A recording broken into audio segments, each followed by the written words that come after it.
जय माँ भारती, जय भीम, जय श्री राम। मेरा नाम चंद्र प्रकाश राव, CPR। आज जो मैं आपको इन्फॉर्मेशन बता रहा हूँ ये जनित जन कल्याण के लिए है और बहुत इंपॉर्टेंट इन्फॉर्मेशन है। ये रिलेटेड है कि सदियों से हमारे जन्म कुंडली में पितृदोष, काल सर्पदोष क्या होता है, क्यों होता है, और साथ ही साथ अगर हमारे जन्म कुंडली की पोजीशन में 9 ग्रह अनुकूल ना हो तो उनके रत्न जो है वो क्यों नहीं पहनना चाहिए, ये इससे रिलेटेड इन्फॉर्मेशन। और साथ ही साथ अगर हमारी जन्म कुंडली में ग्रहों की पोजीशन एक दूसरे के प्रति, एक दूसरे के घर के प्रति अनुकूल ना हो तो हमें रत्न क्यों नहीं पहनना चाहिए, ये इससे रिलेटेड इन्फॉर्मेशन है। आइए मैं आपको बताता हूँ सबसे पहले कि काल सर्पदोष कैसे होता है, पितृदोष कैसे होता है और क्या रीज़न होता है ये होने का। अगर हमारे जन्म कुंडली में, आप देख सकते हैं आपकी जन्म कुंडली खोल के, अगर आपकी जन्म कुंडली में ये लग्न कुंडली और नवांश कुंडली अगर राहु दूसरे घर में बैठा हो, दूसरा घर जो होता है दिमाग का घर होता है, पैसे का घर होता है, पैतृक संपत्ति का घर होता है, 1, 2 दूसरे घर में अगर राहु बैठा हो या दूसरे घर में केतु बैठा हो तो समझ लीजिए कि आपकी कुंडली में, आपकी जन्म कुंडली में पितृदोष है। अगर आपकी जन्म कुंडली में राहु से लेकर केतु के भी मध्य में, अगर राहु से केतु के मध्य में सारे प्लैनेट्स आ गए हैं, सारे प्लैनेट्स राहु से केतु के मध्य में आ गए किसी भी तरीके से, चाहे ऐसे इस तरीके से हो, चाहे इस तरीके से हो, कैसे भी हो, तो आपकी कुंडली में काल सर्पदोष है। अब ये क्या होता है ये मैं आपको बताता हूँ। हमारे घर परिवार में अगर किसी व्यक्ति की मृत्यु 40 वर्ष के अंदर में हुई हो, हमारे जितने भी पूर्वज थे उनमें से किसी की मृत्यु 40 वर्ष के अंदर में हुई हो, या फिर किसी बच्चे का पेट में अबॉर्शन हो गया हो, तो ये आने वाले पीढ़ियों के जन्म कुंडली में एक दोष निर्मित होता है जिसे पितृदोष कहा जाता है। पितृदोष में जनरली शाम होते होते घबराहट शुरू हो जाती है, घर में एक अलग सा खराब वातावरण होता है, नेगेटिव वातावरण होता है, जिसके तहत छोटी छोटी बात पे झगड़ा हो जाना ये होता है।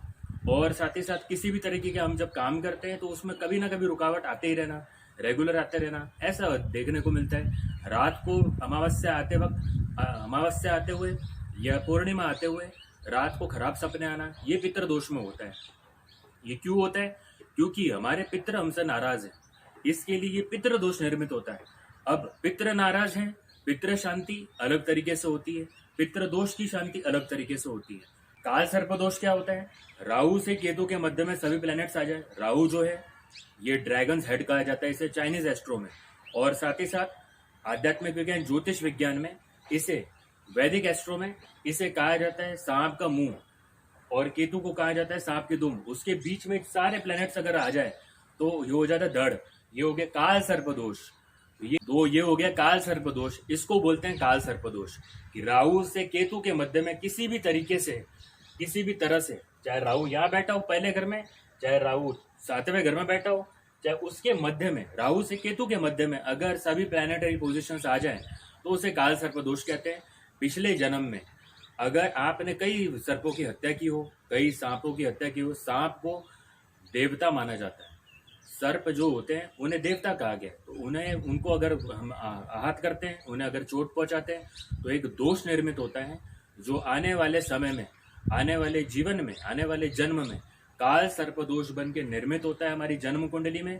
और इसमें क्या होता है कि जनरली व्यक्ति बहुत तरक्की करता है और बाद में डबल स्पीड से नीचे आ जाता है, फर्श से अर्श पर आराम से चले जाता है बहुत तरक्की करते हुए, और फिर अर्श से फर्श पर जल्द से जल्द तुरंत आ जाता है।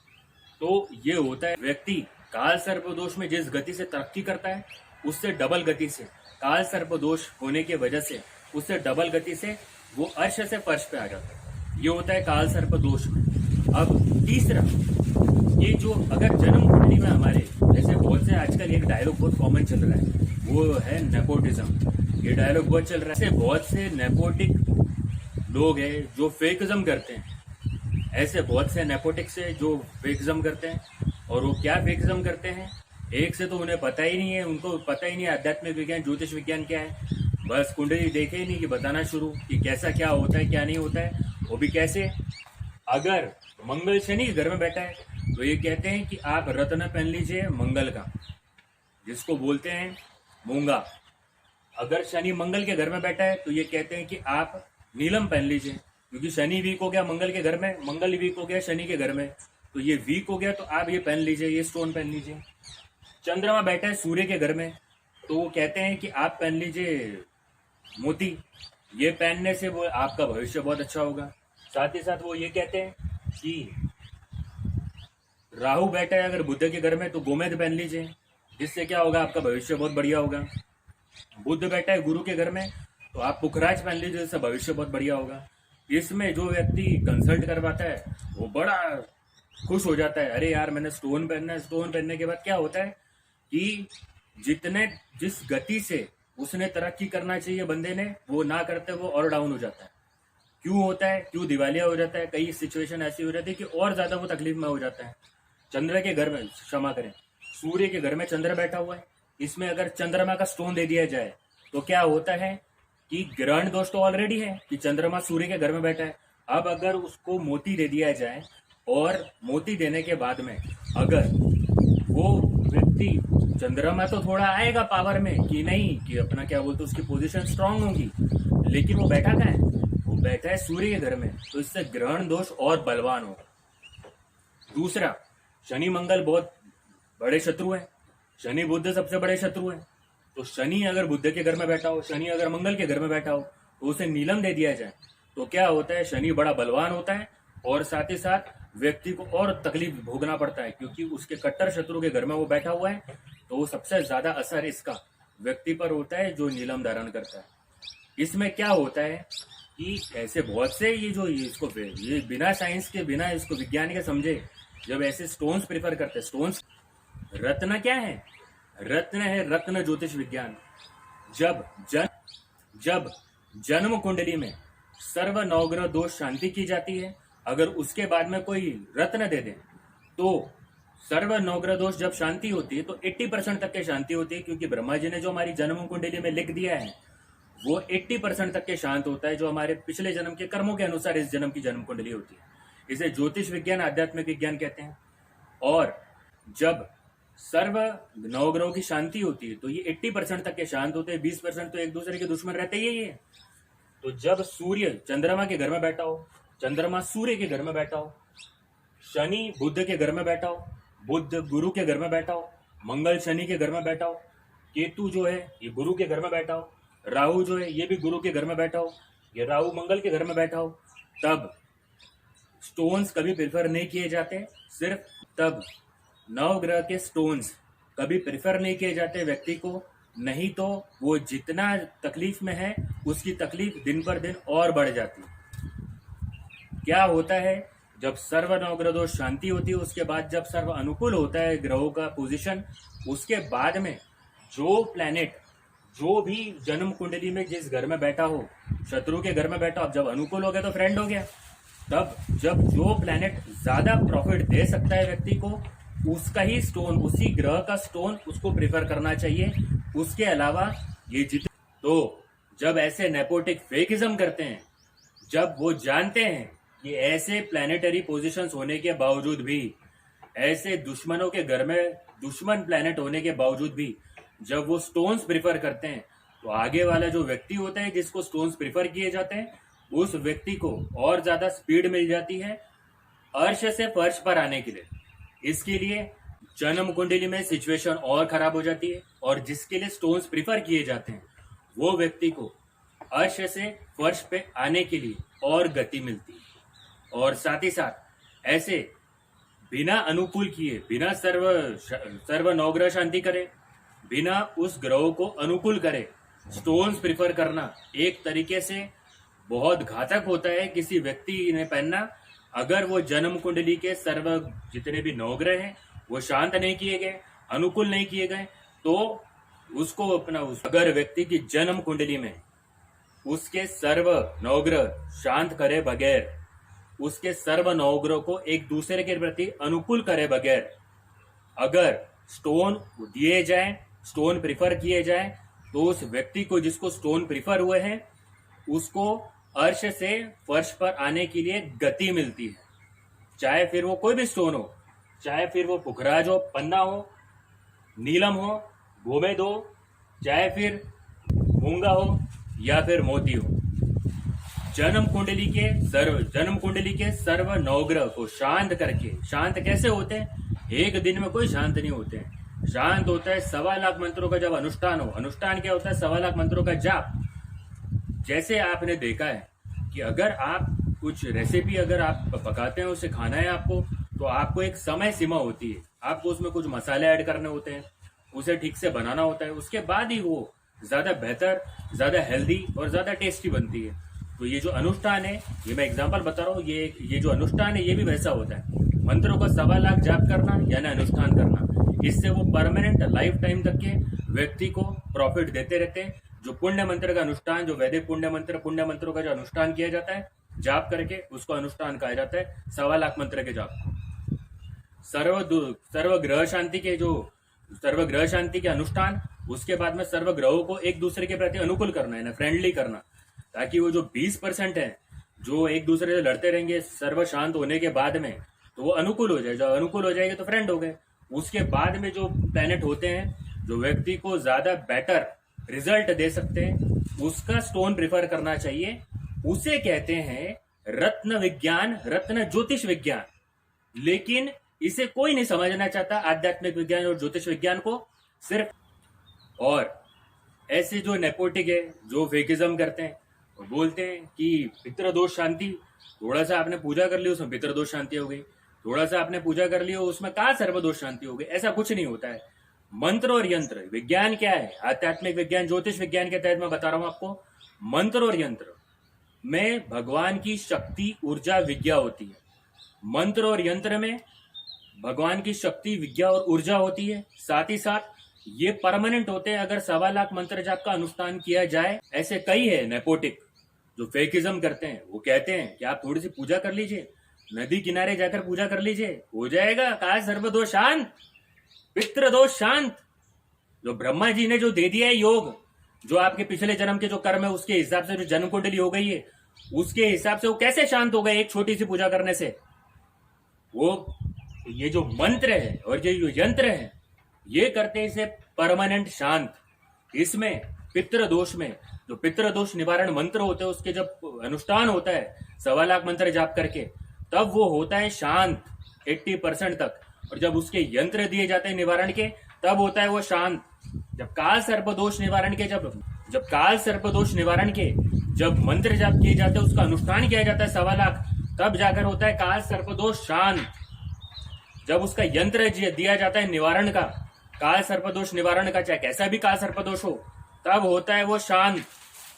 उसके बाद शांत होने के बाद अनुकूल करना होता है सर्व नवग्रहों को, तब जाकर होता है वो पॉजिटिव रिजल्ट देने वाला हमेशा के लिए। नहीं तो वो होता है 80% शांत, फिर देता है विकराल इफेक्ट। तो ये ध्यान में रखना चाहिए। और साथ ही साथ पिंड दान करते हैं, 16 पिंड का हो या 3 पिंड का हो, ये जो है इसका काल सर्पदोष शांति, पितृदोष शांति से कोई लेना देना नहीं है। ये जो पितृ ऋण है, इसके लिए हमने पिंड दान कर दिया। तर्पण करने से पितरों की शांति होती है। घर बैठे तर्पण होता है, घर बैठे अनुष्ठान होता है काल सर्पदोष निवारण, पितृदोष निवारण का। लेकिन कोई नहीं बताना चाहता है। जितने नेपोटिक है, जो फेकिज्म करते हैं, उस पर अलग तरीके से चलते हैं और उसी पे सबको भेड़ चाल में चलाना है। लेकिन जो है उसमें कभी नहीं बता रहा है। जो आध्यात्मिक विज्ञान ज्योतिष विज्ञान के तहत, जो आध्यात्मिक विज्ञान ज्योतिष विज्ञान कहता है, वो कभी नहीं बताना है, कुछ अलग ही बताना। पिंड दान करना अच्छी बात है, 16 पिंड हो या 3 पिंड हो। कि पितरों का जो ऋण है हमारे ऊपर, जो पितरों का ऋण है, कि हमारे जो पूर्वजों का ऋण है, उसे हम ऋण को अपना ये कर रहे हैं, दूर कर रहे हैं, तो हमने पिंड दान कर दिया। लेकिन पितृ शांति, काल सर्पदोष शांति और पितृदोष शांति कैसे करेंगे? तो मंत्र और यंत्र से और तर्पण से। तर्पण से पितृ शांति होती है, काल सर्पदोष शांति, पितृदोष शांति। पितृ शांति कैसे करेंगे? तर्पण से पितृ शांति होती। तर्पण कैसे करना पड़ता है? 2 खाली परात लीजिए आप गहरे, उसमें जो लेफ्ट वाला परात है, उसमें जो लेफ्ट वाला जो गंज होगा, उसमें भरपूर पानी डालिए, थोड़ा सा कच्चा दूध डालिए और थोड़ा सा काला तिल डाल दीजिए। और जो कुशा होता है, जो भगवान को सबसे ज्यादा प्रिय है, कुशा से आप अपना क्या बोलते हैं, एक परात से जब पानी लेंगे, इस तरह से कुशा रखिए, सहगा कुशा, अच्छा खासा लंबा साबुत, उसको आप इस तरह से पानी लीजिए, दूसरे इसमें इस तरह से छोड़ दीजिए। ये तो मैंने रफ बताया, कभी इसका एक अलग वीडियो बताऊंगा कि इस तरह से तर्पण किया जाता है। इससे होता है पितृ शांति। और पितृ दोष को भी इससे रिलीफ मिलता है, पितृ दोष में भी। तो साथ ही साथ और ये होता है परमानेंट पितृ शांति का उपाय तर्पण, कि तर्पण अगर आप करते हैं तो परमानेंट पितृ शांति होती है, उन्हें गति मिलती है, शांति मिलती है। आगे जो उनको अगला जन्म होने वाला है, जब मोक्ष के लिए जा रहे हैं तो उसके लिए उनको गति मिलेगी। अगर अगला जन्म हो चुका है तो जिसके भी अंदर उनकी अंतरात्मा है उसे तृप्ति मिलेगी। इसे कहते हैं तर्पण। तर्पण उस तरह से किया जाए, तर्पण करने से पितरों को शांति मिलती है, तर्पण करने से पितरों को तृप्ति मिलती है। साथ ही साथ मंत्र और यंत्र से पितृ दोष शांति मिलती है अगर अनुष्ठान किया जाए तो। मंत्र और यंत्र से काल सर्पदोष शांति मिलती है अगर अनुष्ठान किया जाए तो, जो उसके निवारण के मंत्र और निवारण के यंत्र है। ये घर बैठे होता है, लेकिन ये जो नेपोटिक है, जो फेकिज्म करते हैं, बड़ा फेकिज्म करते हुए चलन बना दिए, नहीं इधर नदी किनारे जाने से ही काल सर्पदोष की शांति होगी या पितृदोष शांति होगी, काल सर्पदोष शांति होगी, ऐसा कुछ नहीं होता है। घर बैठे हो सकती है, जहां आप चाहे वहां पर जब बैठ सकते हैं। भगवान को जो आपसे चाहिए वो मानवता है। जो जन्म कुंडली में दोष हुए हैं उसको क्रिया योग से आप हमेशा के लिए शांत कर सकते हैं, अनुकूल कर सकते हैं। क्रिया योग में जो वैदिक पुण्य पूजा पाठ है, उसमें सारा उपाय है कि किस तरह से इन्हें शांत करके अनुकूल किया जाए खुद के प्रति, किस तरह से व्यक्ति फर्श से अर्श पर जाया जाए। और ये जो स्टोन्स है, स्टोन्स क्यों प्रीफर होते हैं मैं आपको बता चुका हूं। जब जन्म कुंडली की पोजीशन सर्व नवग्रह की शांति प्लस अनुकूल हो जाए तो रत्न ज्योतिष प्रीफर किया जाता है, नहीं तो रत्न ज्योतिष पहले प्रीफर करेंगे तो कुछ नहीं होने वाले, व्यक्ति और जितना अर्श पे होगा और फर्श पे आ जाएगा, ये होता है। दूसरा जो नेपोटिक है, जो फेकिज्म करते हैं, और भी दूसरे जो नेपोटिक है, जो फेकिज्म करते हैं, इन्हें कोई लेना देना नहीं है, इन्हें सिर्फ और सिर्फ घोटालेबाजी की दुकान चलाना है। इसके लिए पहले स्टोन्स प्रेफर कर देते हैं, पहले ही ये जाओ अपना पिंडदान कर दो, काल सर्पदोष पितृदोष की शांति हो गई। ऐसा कुछ नहीं होता है। जो ब्रह्मा जी ने जन्म कुंडली में लिख दिया उसे आप कैसे पूर्णतः शांत कर सकते हो, और अभी कैसे एक छोटी सी पूजा से शांत कर सकते हो, कैसे पिंडदान से शांत कर सकते हो, उसके लिए तो अलग से मंत्र और यंत्र दिया, अनुष्ठान दिया हुआ है। इसीलिए ध्यान रखना चाहिए, आध्यात्मिक विज्ञान ज्योतिष विज्ञान के तहत सबसे ज्यादा क्रिया योग में वैदिक पुण्य पूजा पाठ में सबसे ज्यादा अगर कुछ पावरफुल है वो स्टोन्स नहीं है, मंत्र और यंत्र है। इतना ध्यान में रखना चाहिए। 1.25 लाख मंत्र जाप के अनुष्ठान के लिए जितना समय लगता है, जैसा 11 दिन या 21 दिन, उतना समय लेकर उसकी शांति करवाना चाहिए, उतना समय लेकर उसका अनुकूल करना चाहिए। तो व्यक्ति को ऐसी समस्या आगे चल के नहीं आती कि व्यक्ति बस स्टोन्स पहना हुआ है और आगे चल के उसको क्या हो रहा है। तो जन्म कुंडली की पोजीशन के हिसाब से सर्व नवग्रहों को शांत करना, उसको अनुकूल करना, उसके बाद में जो प्लैनेट उसको सबसे ज्यादा प्रॉफिट देगा वो स्टोन प्रीफर करना, और वो भी सही स्टोन प्रीफर करना, क्योंकि बाजार में नकली स्टोनों का तो भंडार पड़ा हुआ है। वैदिक पुण्य पूजा पाठ में सबसे ज्यादा किसी को प्रेफरेंस दिया है भगवान ने तो वो मंत्र और यंत्र। आध्यात्मिक विज्ञान ज्योतिष विज्ञान के तहत सबसे ज्यादा पावरफुल अगर है वो मंत्र और यंत्र है। मंत्र और यंत्रों का ज्यादा इफेक्ट होता है, स्टोन्स का ज्यादा इफेक्ट नहीं होता। और जो लोग आध्यात्मिक विज्ञान ज्योतिष विज्ञान मानवता के तहत सर्व जन्म कुंडली विश्लेषण करके सर्व समस्या का समाधान सर्व वैदिक पुण्य पूजा पाठ से करते हैं, उन्हें खानदानी कहते हैं। ये नेपोटिक जो फेकिज्म करने वाले हैं ये इस बात को कहां से समझेंगे, या जो फेकिज्म करने वाले हैं वो इस बात को कहां से समझेंगे। जय मां भारती, जय मानवता, जय भीम, जय श्री राम।